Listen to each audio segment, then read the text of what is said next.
प्रिय छात्रों, स्वागत है आपका सियाराम अर्जुन कोचिंग क्लासेस में। आज हम आपके लिए लेकर आ गए हैं गणित का एक और नया वीडियो।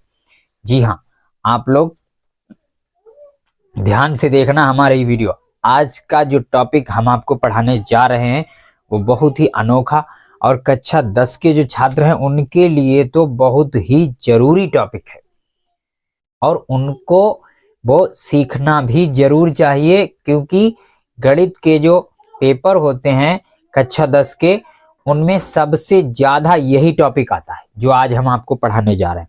ठीक है, तो हमारा पूरा वीडियो बहुत ध्यान से देखना। और वो टॉपिक है हमारा त्रिकोणमिति।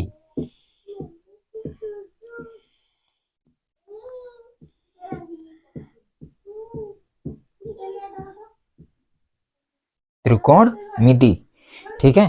तो आज हम आप लोगों को ये शुरू करने जा रहे हैं। आप लोग इसे ध्यान से देखिए। इसमें क्या होता है कि सबसे पहले कुछ 6 प्रतीक होते हैं जिनको आपको याद करना पड़ेगा। पहला होता है आपका साइन, और दूसरा होता है आपका कॉस, तीसरा होता है आपका टेन, और टेन के बाद चौथा होता है आपका कॉट, कॉट के बाद पांचवा होता है आपका कॉट के बाद होता है आपका सेक, और सेक के बाद होता है आपका कौशिक। ठीक, तो ये 6 होते हैं, आपको ये याद करने पड़ेंगे हर हाल में, 6 के 6।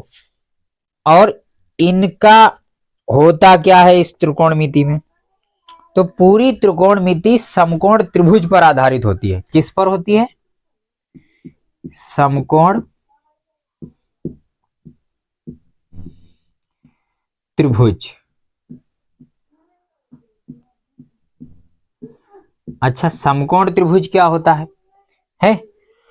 तो इसके लिए आपको यहां पर हम आपको बता रहे हैं समकोण त्रिभुज। ध्यान से देखिए इस चित्र को, यही होता है समकोण त्रिभुज। ये क्यों होता है समकोण त्रिभुज? क्योंकि इस त्रिभुज का एक कोण कितने अंश का होता है? 90 अंश का होता है। अच्छा, 90 अंश का जो कोण होता है वो होता कैसा है? हमेशा याद कर लो, एक सीधी रेखा और दूसरी भी सीधी रेखा जब भी आपस में मिलेंगी तो वो हमेशा 90 अंश के कोण को दिखाएंगी। ये बात याद कर लेना। तो यहां पर देखो, ये 2 रेखाएं एक साथ मिल रही हैं, इसीलिए ये कोण कितने अंश का है? ये कोण आपका 90 अंश का है।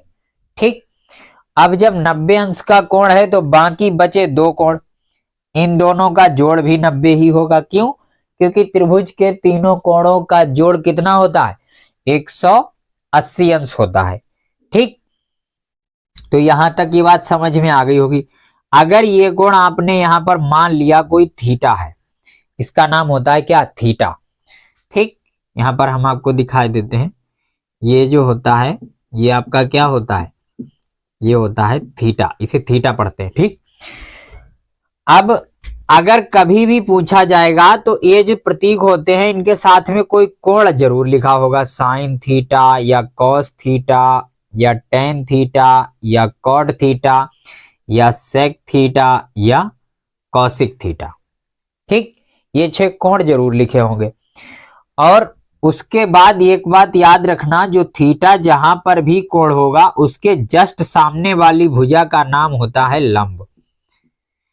इसे हिंदी में हम लोग लिखते हैं लंब, और अगर लिखना चाहें तो इसे यल से प्रदर्शित भी कर सकते हैं, ला यानी लंब। ठीक, और जो नीचे सीधी सीधी रेखा होती है इसका नाम होता है क्या?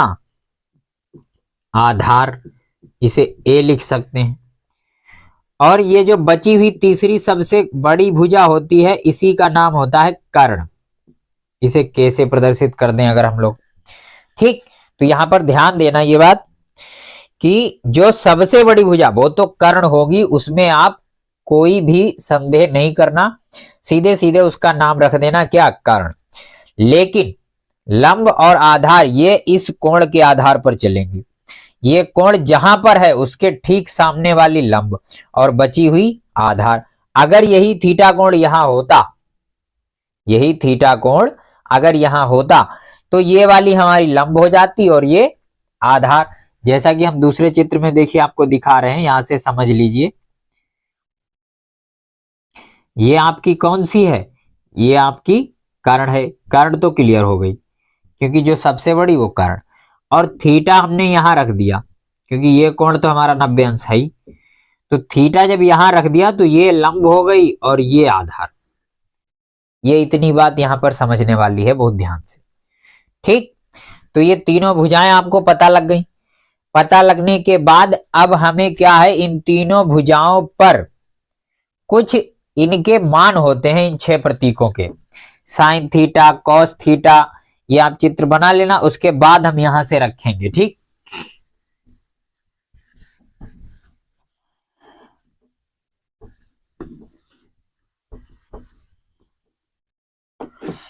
तो साइन थीटा का मान क्या होता है ये भी याद रखना। साइन थीटा का मान होता है लंब बटे कर्ण। कॉस थीटा का मान होता है आधार बटे कर्ण। टेन थीटा का मान होता है लंब बटे आधार। कॉट थीटा का मान होता है आधार बटे लंब। सेक थीटा का क्या मान होता है? सेक थीटा का भी बताते हैं आपको। सेक थीटा का मान होता है कर्ण बटे आधार। कौशिक थीटा का मान होता है कर्ण बटे लंब। ये 6 मान 6 प्रकार से अलग अलग होते हैं। ठीक, तो यहां पर आपको साफ साफ स्क्रीन पर दिख रहा है कि साइन थीटा क्या होता है, लंब बटे कर्ण। कॉस थीटा क्या होता है, आधार बटे कर्ण। टेन थीटा क्या होता है, लंब बटे आधार। कॉट थीटा आधार बटे लंब, और सेक थीटा कर्ण बटे आधार। ठीक, और कौशिक थीटा कर्ण बटे लंब। यहां से अगर आप लोग ये बात देख रहे होंगे कि साइन थीटा का उल्टा कौशिक थीटा होता है। साइन थीटा का उल्टा कौशिक थीटा होता है, और कॉस थीटा का उल्टा सेक थीटा। क्यों? साइन था लंब बटे कर्ण तो कौशिक है कर्ण बटे लंब। कॉस था आधार बटे कर्ण तो सेक था कर्ण बटे आधार। और इधर ये देखिए टेन थीटा कॉट थीटा में, टेन थीटा जो होता है वो लंब बटे आधार, तो कॉट थीटा हो जाता है आधार बटे लंब। उसी तरह अगर आपको ये, फिलहाल तो ये आसानी से याद हो जाएंगे, बस आपको ये है कि बार बार लिख कर देखने पड़ेंगे। ठीक, अगर समझ में आ गए तो पूरी बात आपको समझ में आ जाएगी। अब देखिए, अब हम इसका एक डायरेक्टली मेथड बताते हैं। इस तरह से ये लिख दिया हमने लाल, और बटे लगा दिया, और बटे लिख दिया क्या, कका। लाल बटे कका। तो यहां पर आप लिख दो क्या, साइन। यहां पर लिख दो कॉस। यहां पर लिख दो टेन। यहां पर लिख दो कॉसिक। यहां पर लिख दो सेक, और यहां पर लिख दो क्या, कॉट। अब आप देखो ध्यान से, बहुत ध्यान से देखना इस इतने नियम को। ये डायरेक्ट मेथड है, लाल बटे कक्का इसे बोलते हैं, लाल बटे कक्का कह दो। तो साइन अगर देखो तो लंब बटे कर्ण, देखो लंब बटे कर्ण। कॉस आधार बटे कर्ण, देखो आधार बटे कर्ण। टेन लंब बटे आधार, तो टेन लंब बटे आधार। कौशिक कर्ण बटे लंब, देखो कौशिक कर्ण बटे लंब। सेक कर्ण बटे आधार, सेक कर्ण बटे आधार। और कॉट आधार बटे लंब, तो कॉट आधार बटे लंब। ठीक, समझ में आ गई बात? तो यहां से आप लोग आसानी से याद कर सकते हो। यल का मतलब है लंब, ए का मतलब है आधार, और के का मतलब है कर्ण। ठीक, तो ये लाल बटे कका से अगर आप लोग याद कर पाओ तो ये बहुत आसानी से याद हो जाएंगे 6 प्रतीक। उसके बाद त्रिकोणमिति की शुरुआत होगी आपकी, कि त्रिकोणमिति के सवाल आखिर कैसे होते हैं। तो उससे पहले हम आपसे चाहेंगे कि जिन लोगों ने अभी तक हमारे चैनल को सब्सक्राइब नहीं किया है वो लोग सब्सक्राइब जरूर कर लें, ताकि हमारे सभी वीडियो वो लोग देख सकें, और बेल आइकन जरूर दबा दें, तभी सभी वीडियो देखने को मिलेंगे आप लोगों को। ठीक। और जिन लोगों के पास अभी तक हमारे चैनल का कोई भी लिंक नहीं मिला है तो वो लोग डिस्क्रिप्शन में जाके हमारे चैनल का लिंक वहां पर है, वहां पर क्लिक करके हमारे चैनल से डायरेक्ट जुड़ सकते हैं। ठीक है। और अगर वीडियो आप लोगों को पसंद आए तो लाइक कर देना, कमेंट कर देना, शेयर ज्यादा से ज्यादा कर दो, ताकि सभी बच्चे त्रिकोणमिति को आसानी से सीख सके। ठीक है।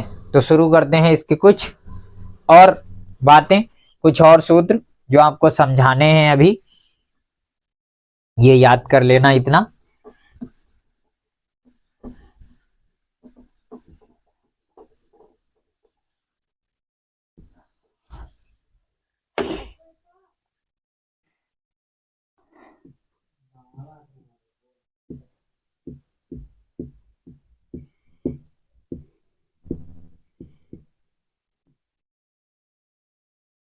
पाइथागोरस प्रमेय, ये आप लोगों ने सुना होगा नाम, और जिन लोगों ने नहीं सुना है वो आज हम आपको बताएंगे, पूरी डिटेल से समझाएंगे पाइथागोरस प्रमेय क्या होती है। पाइथागोरस प्रमेय कुछ नहीं होती है, समकोण त्रिभुज पर आधारित होती है। समकोण त्रिभुज जैसा कि अभी हमने बनाया था, फिर से बना लेते हैं एक समकोण त्रिभुज। ठीक। ये यहां पर मान लो आपने थीटा रख दिया, तो ये वाली भुजा कौन सी हो गई, ये हो गई आपकी लंब, ये हो गई आपकी कौन सी कर्ण, और ये हो गई आपकी कौन सी आधार। ठीक। ये तो 90 अंश का कोण है ही आपका। तो पाइथागोरस प्रमेय क्या होती है, एक ही होती है दरअसल, उसी से 3 सूत्र बन जाते हैं, केवल एक होती है, वो आप लोग याद रखिए। ठीक है। उसे 2 तरीके से लिखा जाता है। कैसे? सबसे पहले आप लिखोगे क्या, कर्ण बराबर अंडर रूट लंब की घात 2 और प्लस आधार की घात 2। ये होता है सूत्र किसका, कर्ण बराबर। उसके बाद आपसे कहा जाए कि इसी को हम दूसरे तरीके से ऐसे लिख देते हैं कि कर्ण की घात 2 बराबर लंब की घात 2 और प्लस आधार की घात 2। कहने का मतलब अगर आपने इधर स्क्वायर लगा दिया तो अंडर रूट हट जाएगा। ये नियम होता है कि घात 2 लगा दें तो अंडर रूट गायब हो जाता है। यही यहां पर किया गया और कुछ नहीं है, बस इतना ही समझने वाली बात है। तो जैसे ही हमने कर्ण पर स्क्वायर लगाया, इधर अंडर रूट हट गया, तो ये दोनों आपकी सेम है, कोई भी आप लगा सकते हो, क्योंकि वर्गमूल भी हमने आपको सिखाया है, पूरा वीडियो बनाया है उस पर, वहां से आप वर्गमूल भी सीख सकते हो कि ये वर्गमूल क्या होता है, कैसे लगता है, कैसे हटता है, ये भी हमने वहां पर आपको पूरी डिटेल से समझाया। ठीक। तो अब हमें क्या करना है, अब हमें सबसे पहले यहां पर, अब आप कहोगे सर अभी आप कह रहे थे 3 सूत्र, हाँ 3 सूत्र होते हैं। जैसे जैसे आपको कर्ण अगर कभी निकालना पड़ जाए तो आप लंब का घात 2 कर दीजिए और आधार की घात 2 कर दीजिए और दोनों को क्या कर दीजिए, जोड़ दीजिए, आंसर आ जाएगा कर्ण का स्क्वायर कितना होता है। उसी तरह अगर आपको लंब ज्ञात करनी पड़े और पक्षांतर आपको आता है तो ठीक है, नहीं आता है तो हम आपके लिए डायरेक्ट सूत्र लेकर आए हैं, क्या कि लंब बराबर अंडर रूट कर्ण की घात 2 माइनस आधार की घात 2। और आधार अगर आपको निकालना पड़ जाए तो आधार बराबर क्या सूत्र होता है, आधार बराबर होता है अंडर रूट कर्ण की घात 2 माइनस लंब की घात 2। ठीक है। ये हो गया आपका क्या, लंब और आधार। तो ये 3 सूत्र हैं जो आपके लिए बहुत जरूरी हैं। इन तीनों को आप हर हाल में याद कर लीजिए, तभी आप त्रिकोणमिति को बहुत आसानी से लगा पाएंगे। ये तो बहुत ही जरूरी सूत्र हैं और ये त्रिकोणमिति में ही नहीं, जगह जगह पर आपको इनकी जरूरत पड़ेगी, इनका प्रयोग करना पड़ेगा। तो ये चीजें, ये 3 सूत्र आपको हर हाल में याद करने ही हैं। कुछ नहीं, बिल्कुल सिंपल होता है याद करना, कोई कठिन काम नहीं है। देखो कर्ण, अगर कर्ण निकालना है तो लंब में आधार का वर्ग जोड़ दीजिए, यानी लंब का वर्ग कीजिए, आधार का वर्ग जोड़ दीजिए। क्यों? क्योंकि कर्ण जो होती है वो सबसे बड़ी भुजा होती है और लंब और आधार ये दोनों इनसे छोटी होती हैं, इसीलिए इन दोनों को क्या कर दो, जोड़ दो, तभी तो बड़ी भुजा मिलेगी। और अगर लंब और आधार में से कोई ज्ञात करनी है, तो अगर लंब ज्ञात करनी है तो कर्ण में से आधार घटा दो, देखो कर्ण में से आधार घटा। अगर आधार ज्ञात करनी है तो कर्ण में से लंब घटा दो, कर्ण में से लंब घटाया। है बिल्कुल सिंपल कि लंब और आधार अगर निकालना है तो कर्ण में से आप उसका दूसरा घटा दो, और अगर खुद कर्ण ही निकालना है तो लंब और आधार दोनों जोड़ दो। ठीक, ये हो गई आपकी पाइथागोरस प्रमेय। अब इस पर आधारित एक सवाल आपको बताते हैं, फिर आप लोग ध्यान से देखिए।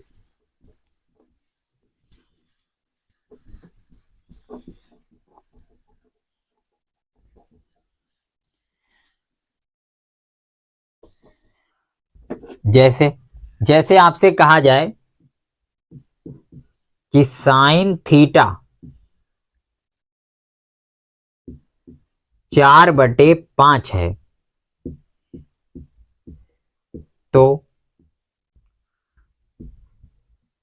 कॉस थीटा टेन थीटा का मान ज्ञात कीजिए। आपसे कहा जाए कि साइन थीटा किसके बराबर है, 4/5 के बराबर है, तो कॉस थीटा टेन थीटा इनका मान ज्ञात कीजिए। है तो साइन थीटा और कॉस थीटा टेन थीटा ये तो सब अलग अलग होते हैं भाई। साइन होता है लंब बटे कर्ण, कॉस होता है आधार बटे कर्ण, टेन होता है क्या, लंब बटे आधार। तो अब देखो, अब यहां से ध्यान से समझना, कॉस थीटा का मान साइन थीटा से डायरेक्ट तो नहीं निकल सकता, लेकिन अगर हम लोगों को कुछ भी आता है तो यहां देखो लिखा है, यहां क्या लिखा है, यहां लिखा है कि साइन थीटा बराबर 4/5। तो आपको क्या करना है, सिंपली यहां पर एक आपको समकोण त्रिभुज बना लेना है। ठीक, और समकोण त्रिभुज में जो ये थीटा कोण है ये यहां पर रखना हमेशा, और कहीं मत रखना, तो आपको कोई दिक्कत नहीं होगी। जो साइन के पास हो, जो कॉस के पास हो, जो टेन के पास हो, कहने मतलब किसी भी प्रतीक के साथ हो। अब साइन आपका होता क्या है, अच्छा आपने अभी हमने आपको बताया साइन थीटा का मान होता है लंब बटे कर्ण। अगर यहां पर आप लिख दो लंब बटे कर्ण तो यहां से आपको पता लग जाएगा, देखो बहुत आसानी से, कि लंब भैया कितना है और कर्ण कितना है। लंब है कितना, 4, तो यहां पर 4 लिख दो, क्योंकि यही लंब होती है लंब। ये आपकी क्या होती है, ये लंब होती है, और ये आधार होती है, और ये आपकी कर्ण होती है। ठीक, तो लंब की जगह पे आपने 4 लिख दिया, कर्ण कितना है 5, कर्ण आप 5 लिख दो। मतलब हमें कौन सी भुजा नहीं पता, आधार नहीं पता। तो आधार नहीं पता तो इसके लिए अभी हमने आपको बताया पाइथागोरस प्रमेय लगाइए आप। पाइथागोरस प्रमेय क्या होती है, पाइथागोरस प्रमेय जो होती हैं वो एक तरीके से कहा जाए तो 3 होती हैं, और 3 में से कौन सी लगाएंगे, हम लगाएंगे आधार वाली। तो आधार जो वाली प्रमेय होती है वो आपकी क्या होती है, अंडर रूट कर्ण की घात 2 माइनस लंब की घात 2। तो अंडर रूट लगाइए, कर्ण कितना है, कर्ण है आपका 5, कर्ण की जगह पे 5 रख दीजिए। देखिए यहां भी कहा गया कर्ण 5, यहां भी कहा गया कर्ण 5, तो 5 और उसकी घात 2 माइनस लगाइए, लंब कितना है 4 और उसकी घात 2।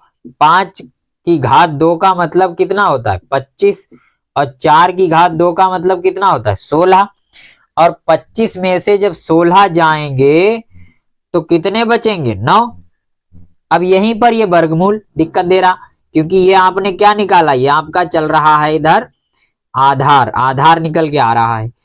तो 9 की आप क्या कर दीजिए 3 गुणा 3, जोड़ा बन गया, तो 3 तिया कितना हो गया 9। अब 3 का एक जोड़ा बना तो आप एक बार लिखोगे, ये आधार आ गई आपकी ए, कितनी आ गई 3। तो यहां पर आप लिख सकते हो कि आधार आपकी कितनी है 3 है। अब हमसे कहा गया कि कॉस थीटा का मान बताइए टेन थीटा। अब हमें इस त्रिभुज की तीनों भुजाओं का मान ज्ञात है, इसलिए अब हम कोई भी मान बता सकते हैं इन्हें। कॉस थीटा टेन थीटा ही नहीं, ये कोई भी पूछे 6 में से हम सब बता देंगे आपको। ठीक, तो यहां तक ये आपको समझ में आ गया होगा। अब हम देखिए आपको बताते हैं कि कॉस थीटा मान कैसे निकला। ये समझ में आ गया 3 कैसे आया भाई, 9 के गुणनखंड किए, 3 गुणा 3 जोड़ा बन गया। जितने जोड़े बनते हैं उतनी ही बार लिखा जाता है, 3 का एक ही जोड़ा बना, इसलिए एक बार लिखेंगे। ठीक, अब देखिए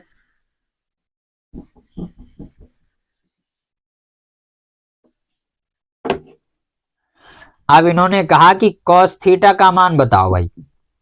तो कॉस थीटा हमें सबसे पहले पता होना चाहिए क्या होता है, आधार बटे कर्ण।